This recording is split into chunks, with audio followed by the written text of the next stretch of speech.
Okay, we're going to kick off with the next talk, so please come and grab a seat. Joining me on the stage is Stoo Cambridge and Tony Warriner. Now, you'll know Stu particularly from his work at Sensible Software and his involvement in games like Cannon Fodder and Sensible Soccer, but today we're going to be talking about a very different game.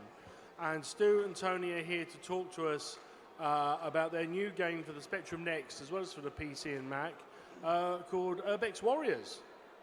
So, gentlemen, let's cut to the chase. What is your new game? Hello, I'm Stu. Tony. Oh. I'm Tony. Is it switched on? Try that. I'm Tony. Hey, the tech is working. Yay. UrbX Warriors. It's an arcade adventure game, and the idea behind it is that you've got two urban explorers, and the game's based in Peru, Bolivia. We've set a fictional kind of location for it, so we wouldn't have to kind of look at history too much. And they're stumbling around some ancient ruins, and they find this entrance, which they believe is like to a hidden temple, a lost temple. And as they begin to explore it, they find that it's actually a lot bigger than they expected. And it turns out that it's actually a lost city of the dead. And we start encountering zombies and all sorts of sort of paranormal creatures and things as they venture further into the game. But the game starts off fairly normal, where you're just confronted with spiders and scorpions and things like that. And along the way, you can pick up treasure and unlock puzzles, and there's all sorts of things to do. So it's kind of an arcade game with a little bit of thinking behind it. That's right. That's right. That's right. I mean, it sounds and looks great, and if you've not had a chance to wander over to the table, which is at the back of the room there, and have a look at the game yourself, I really encourage you to do so. I thought it was fantastic when Stu was talking me through it earlier, so much so that I backed the Kickstarter. And we should probably talk about that, the fact that so you're crowdfunding this one in order to get it to fruition. So I suppose my first question is, why are you going down the Kickstarter route with this one? Good question. One of the good things about Kickstarter is it's just a very good way of publicising a game. So you can go to a publisher, and supposedly they will do the marketing. We want to do it ourselves. Kickstarter is a great way of just getting it out there. And the other thing is you get to build the relationship with the fans and the players. So everyone groups in one place. You get to build your community. And we don't want to talk to people through a publisher. We want to talk directly to people playing the game. So this is a great way to do that. So it's a whole bunch of things, really. Yeah, I mean, back in the 90s, you had to get a publishing deal, and with that publishing deal, you'd have a lot of kind of hurdles to jump through. Hurdles like, we've got a target to make a game in this genre, or we've got a certain budget, we can't fund that one, but if you want to do this game, we'll give you some money. Or we'd want you to compromise on this particular feature. And although it's a lot more work doing it yourself, we've got full control over every aspect of this game, through to you guys actually playing it. And for us, that's the best thing ever, because now we can facilitate ways of getting it out to the public without going through numerous third parties. So that's why Kickstarter's great for us, because we can put it out there. We've put a lot of work into getting it on there. There's a playable demo you can download, and it's not a project that's a pie in the sky idea. It's actually a physical game you can play. We've spent 8 months already developing it. We've got about 4 months left on development. And we thought, right, now's the time to launch the Kickstarter, which will be for the last 4 months of the project. I mean, if we hadn't done the Kickstarter, we would have still carried on and finished the game anyway. But what we're trying to do is get it out there, and then we can establish whether we've actually created something people want to play. And I have to say, everybody who's spoken to us, has played it, has given us a really, really a good positive vibe. So thank you to everybody who's given us some good feedback. It's really appreciated. Yeah, we also wanted to do really good packaging. We like the big boxes from the 90s, and a really good manual and just physical stuff. And if we went to a publisher, they wouldn't want to do that sort of thing. They just want to do it digitally. They'd say put it on Steam. Well, it's all very well, But we like the old stuff from the 90s. You know, we like the box, we like the manual, we like the posters, and we want it to do it really well. So this is the way to do that. And we like all that sort of stuff because it adds. I mean, with the age of digital downloads, nothing wrong with that, but you can't beat picking up a box, opening it up, looking through the manual. It's a full colour manual, illustrations, a little bit about the game story, a little bit about what you're going to find in the game, maybe, you know, some clues in there, credits, the whole thing. It's just the whole thing is what I miss about buying games. I agree, and I think, you know, it's a missing part of the whole games experience. You know, opening up the box, you know, depackaging it for the first time. You know, and that little bit of wonder of the, you know, tape disc cartridge that you're holding and what it might then result in. You know, now with today, you know, the majority of games are now delivered digitally, whether that's for computers or consoles. It kind of takes that sort of, I suppose, sense of occasion out of it a bit more. Whereas, you know, the days when you came back with the gigantic cardboard box with one disc in it, it was a different time. But I mean, just partly staying with that point, I mean, you talked about how having control to do the game the way you want, package it and present it the way that you want. I mean, obviously one area that you've had control on is the platforms that you're producing it for. Now, of course, you're doing a version for the PC, so you're doing PC, Mac and Linux, I believe. But you're also, and arguably for today's audience, probably most importantly, you're doing a version for the Spectrum Next, which, you know, has been probably the retro gaming or retro computing project that I think has captivated most people's attention for the last few years. 2 very successful Kickstarters already, a very significant and growing installed user base, with more to come in terms of what the Next team are working on. Why did you make the Next part of your plan in terms of the platforms you wanted to bring this game to? We were at Crash Live, and we were talking to Chris Wilkins, and he was like telling us how great the Next was, and tried to persuade us to do a port of a game that was, which I won't mention, but it was a famous game from the 80s, and we thought about doing the port of that, and we kind of looked into it, and it was about to go ahead, and then the whole thing fell through. And by that point, we were kind of into the idea of the Next, weren't we? So we just said, sod it, we'll do our own game. I mean, to expand on that, we'd done I mean, Tony had sort of got his head around how the Next had worked. So he started developing some routines, got some scrolling working, and got some sprite concept work done, some designs for the characters. And then it just didn't happen.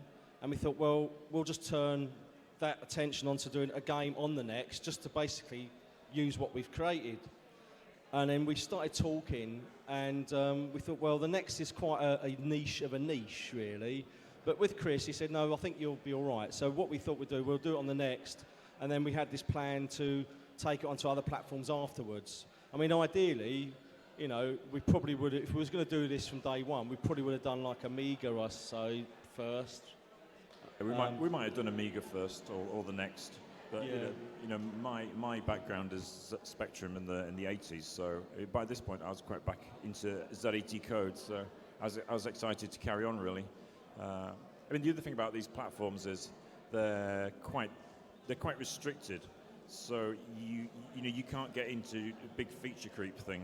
You know, you can only do so much on these small things. So you've got to really concentrate on the core gameplay, and that's quite a good discipline to have, I think. Totally. I mean, with a machine like the Next, it's still very much an 8-bit machine. So you've got all those restrictions that you had on the older machines, but it's kind of souped up a bit. So you've got like far more sort of graphical capabilities than the original Spectrum, but you're still working with limitations. So, you know, for example, the palette is not the best palette, but you make the most of it. And because you make the most of it, you try and create something that will excel within those restrictions. You know, but as I said, you know, the Next itself, we probably wouldn't have chosen it if we hadn't been directed by Chris, because but we started it and we thought, well, we've started something, we might as well finish it. And then it kind of evolved, and then we kind of put some plans down and thought, well, turn it into something really special and really push ourselves to create something that hopefully will get noticed. You know, because although we're known in the industry and we're known for all these like hit titles, you know, we're just a couple of blokes making a game, really, at the end of the day, and that's it. You know, so. But if you haven't checked it out, come and check us out on the stall afterwards, and we'll give you a talk through. So, one last question on the game itself. So, as I said, you've got the Kickstarter running. How long has that got left to run, and how are you doing in terms of target at the moment? I think there's 29 days left on it at the moment, so we're still early days. The response so far has been absolutely amazing. I didn't think that we would get funded within such a short time. When I say funded, that's the target price to put it on Kickstarter. That doesn't necessarily mean that's the money we actually require. But as with all these campaigns, it's a learning process, and you know, the more we can get it out there and get people to recognise that we're running that campaign, the more chance we'll get to create a higher level, and it makes the job of getting the game out a lot easier. I mean, I've never done a Kickstarter directly before. I've been associated with quite a few over the years where I've supplied artwork and canvas prints and artwork. I had no idea how much work goes on to actually put one of these things on, and afterwards. So basically, you know, if any of you out there can help, like and share our stuff, it really is, you know, important, and appreciate anything that you can help us with. Well, look, a couple of questions before I open up to the audience, and I think it'd be remiss if we didn't talk a little bit about, you know, your previous involvement in the, I suppose, what we now call the retro computing world. You know, obviously, you're very well known for your time with Sensible and your work on some iconic games of the era. I'm just keen to know from both of you, I mean, what are your favourites from that period in terms of, you know, the games you played, the games you worked on, and why? For games I worked on, probably Beneath the Steel Sky is my favourite. It was a very dramatic period of time. It was a very small team, like it was like 8 people or something, which is about right for a video game, I think. You know, we had no money really. We had a very small budget, and we just sat in a really crummy little office in Hull and made this game. You know, that miraculously was quite okay at the end of it. So I always remember Beneath the Steel Sky. I really loved that game, and I wrote the first draft of the design, so I've got a special link to it. When we did Broken Sword later on, it was a bigger team, so I was like, oh yeah, you're the programmer, so sit in the programming corner, and the designers are different people now, you know. But Steel Sky, everybody was it's such a small team that, you know, I did design, I did a little bit of graphic work, you know, all sorts, as well as writing the engine. So that's the game for me. And at the same time as we were making that game, we were playing Doom. So on the night, you know, sort of 7, 8 o'clock, someone would put Doom on, and we would play it like really, really loud in this office in Hull, and it would reverberate around. And we scared the life out of some people on a different floor. I think they were like an insurance company or something. And we had Doom on like really loud, and they were like, "Holy fuck, what's going on? Let's get out of this building whichever way we can." So my favourite to play was Doom, you know, 93, 94, whatever it was, and at the same time writing Steel Sky. That was a highlight for me. It was a long time ago. For me, when I joined Sensible, I just bought a Mega Drive, and when I started Cannon Fodder, this is a bit bonkers, but I would have the Mega Drive on my desk, and I'd be playing Sonic the Hedgehog. So you can imagine I'm drawing like all these jungle graphics, and I'd be going, right, quick go on Sonic, and I'd be like trying to get further in it, and I would then go back to doing Cannon Fodder, quick go on Sonic, and that was my thing, the Mega Drive. And I think at Sensible, the proudest achievement is I've got to be Cannon Fodder, because when I got the gig working for Sensible, it's like, you know, you're given a chance to work with you're a rock band and you're a guitarist, and it's like, wow, you know, this is like crazy. So I was like a bit starry-eyed when I got in there, because it's like, there's John Hare sitting there and there's Chris Yates, and it's like, wow. And then you realise they're just blokes doing what you're doing, and after about a week, you settle in and it's all fine. You're just one of the team. But the other thing is, with something like the Mega Drive, it was a contrast to what we were doing at Sensible. And I'm very much an arcade kind of guy, so I grew up playing arcade games. And I think that influenced my work because I always wanted to try and create something on a computer that mimicked what you were seeing in the arcades. And that was a huge influence in the way I developed my skills as a pixel artist and an artist. You know, you'd see all the artwork.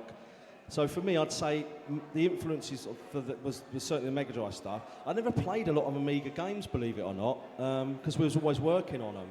And it's like a busman's holiday. You know, you're on an Amiga all day long.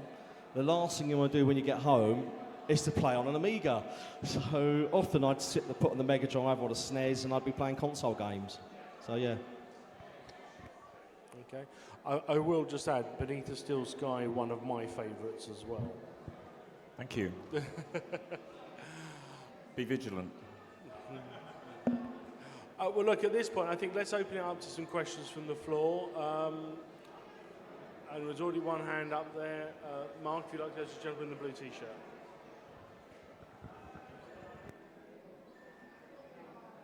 Hello.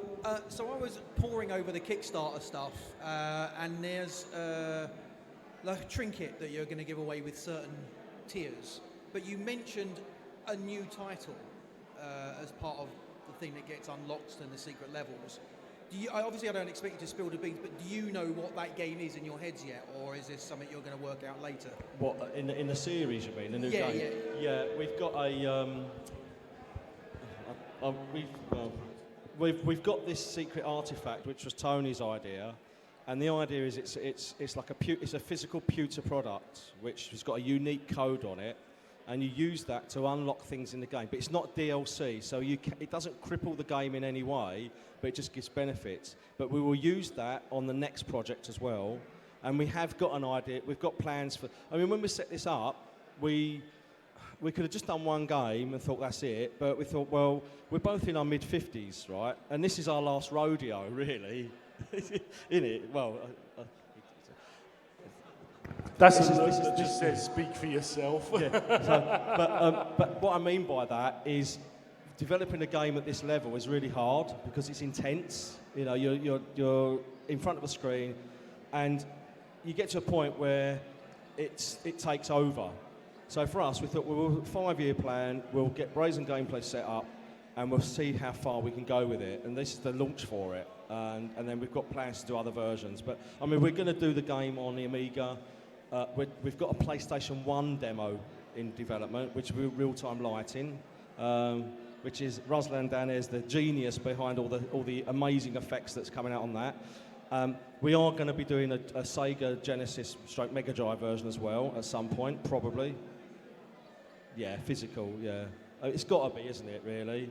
And we've got plans to do a Dreamcast one, if we can, as well, and take it from there, yeah. Okay. Next question. Yeah, big fan of both Revolution and Sensible Software games. Stu, I was absolutely devastated when my soldier called Stu died in cannon fodder. He was very highly decorated. Who made the decision to name the soldiers after the team? That's an interesting story, actually, because John Hare is obviously the main designer and Chris Yates of most of the Sensible games. But the way it worked at Sensible, I'll give you a little bit of background. When you started a job at Sensible, there was no management, really. It was a case of you agree the price you're going to get paid, the cost you're going to get paid, we're going to make a game, and you just turn up, and that's it.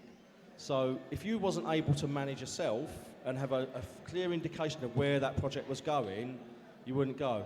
So through the process, like, you get ideas. Now, I think John and Chris come up with the idea of naming the soldiers, and up until that point, it was just a game that you played with the little soldiers. But once we put those names in, it was really weird. It just changed, totally changed. And all of a sudden you feel like an attachment to these little 12-pixel characters. And even though they all look the same, there's no difference in the sprites. I mean, if we could have got away with it, I'd love to have had different helmets and different skin colours and different uniform types. But they're all the same. But yet, because of that little name... But the moment your name is on it, it's you now, it matters. Yeah. Exactly, you know, and it's just weird. But that's the storytelling, that's the creative mind that we all have that fills in the gaps. And you kind of work on that, and then you develop it into the game, and then it becomes part of the game. So yeah, it was an interesting process. So yeah. Yeah. So we need to start naming our zombies. We could do, couldn't we? Actually, we need some zombie names. So if you feel free to, you know, bung them to us on social media or drop us an email for good zombie names. Definitely. Any more questions from the audience? Any more? Because we got time. We've probably got time for one more question if there's one more from the crowd. Go on. No? Okay. Go on then. Go on, I'll ask another one.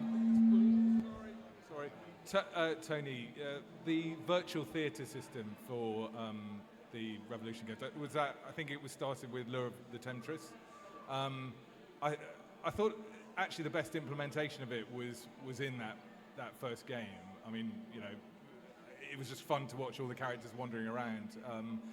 And I think, I haven't played it, but I think it was used in Beyond a Steel Sky as well to a certain extent, but not so much. But yeah, I just wondered if there's any plans to resuscitate that and bring it into any other games. The problem with virtual theatre was that it was a technology, really. You know, we looked at adventure games, we looked at LucasArts games and stuff, and we said, Sierra games, adventure games, and we said, what can we do that improved on that? And we said, well, all of these games are just based on one location, you know, in traditional adventure games sort of way. So we said, wouldn't it be great if the characters walked off and went around the world doing things? And we said, okay, we can do that. So we did it, and we did a demo, and everyone liked it, and it got us our first contract. But, you know, Charles was saying we're going to do adventure, they've got to be adventure games. And there was a bit of a mismatch between technology and what an adventure game should be or could be. And the more we tried to use it, the more we realized it didn't really work. So by the time we got to Broken Sword, we just said, it's gone, we can't make it work.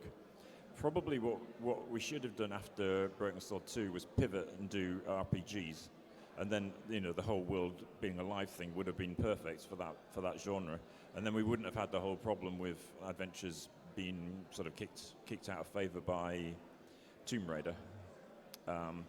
So it was just one of those things. I mean, it got us started, but we couldn't make the most of it. I mean, I was thinking about it recently, and I realized that everything that happens in Lure of the Temptress, we could have faked it, right? Now, it wasn't faked. It actually did it, but we could have faked it. So it's just one of those things. It was a mismatch. Okay, last chance before we wrap up. Any more questions from the crowd? No. Oh, no, one at the back there.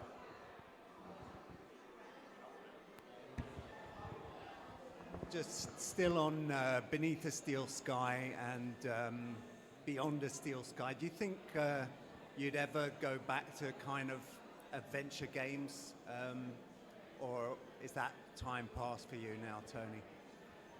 Sorry, I couldn't quite hear. Would you ever design another adventure game, do you think?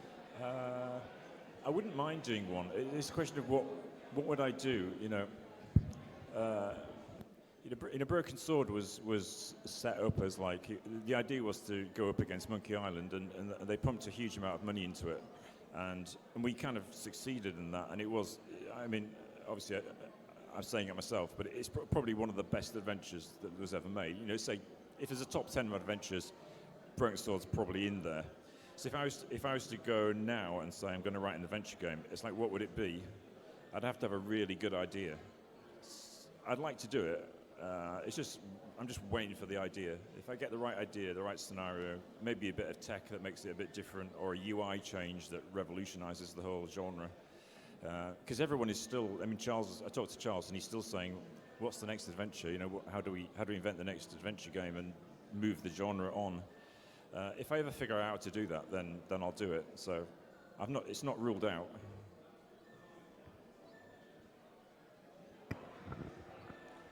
Okay, I think that's probably where we are. So Again, just a reminder, the Kickstarter for Stu and Tony's new game is up and running now. They've also got a table at the back of the room. I do encourage all of you to stop by, have a look at the game running, and get the details of the Kickstarter so you can back it. But for that, Tony and Stu, thank you very much for joining us today. Thank you very much. Thank you for having us. Cheers. Thank you.